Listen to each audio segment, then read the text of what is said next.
أعوذ بالله من الشيطان الرجيم. بسم الله الرحمن الرحيم. يا أيها المزمل قم الليل إلا قليلا نصفه أو انقص منه قليلا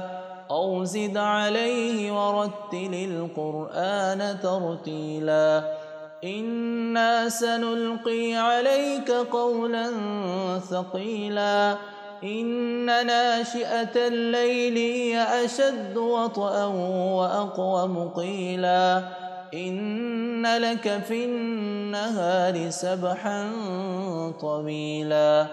واذكر اسم ربك وتبتل إليه تبتيلا رب المشرق والمغرب لا إله إلا هو فاتخذه وكيلا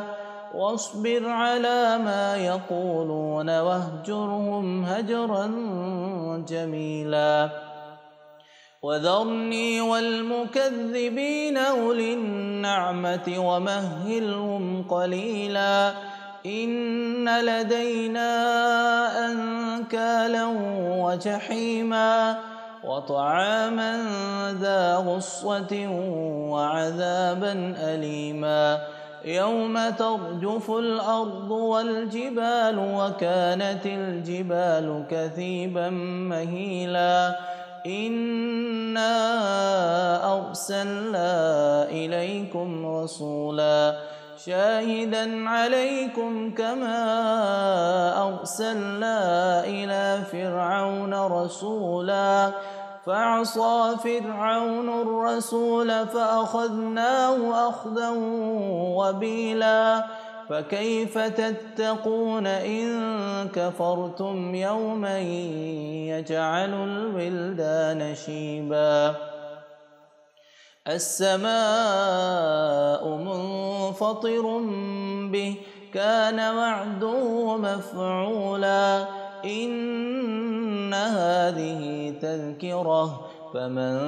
شاء اتخذ إلى ربه سبيلا إن ربك يعلم أنك تقوم أدنى من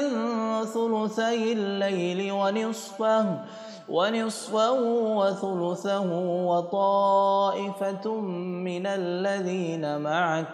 والله يقدر الليل والنهار علم أن لن تحصوه فتاب عليكم فاقرؤوا ما تيسر من القرآن علم أن سيكون منكم مرضى وآخرون يضربون في الأرض يبتغون من فضل الله وآخرون يقاتلون في سبيل الله فاقرؤوا ما تيسر منه وأقيموا الصلاة وآتوا الزكاة وأقرضوا الله قرضا حسنا وما تقدموا لأنفسكم من خير تجدوه عند الله هو خيرا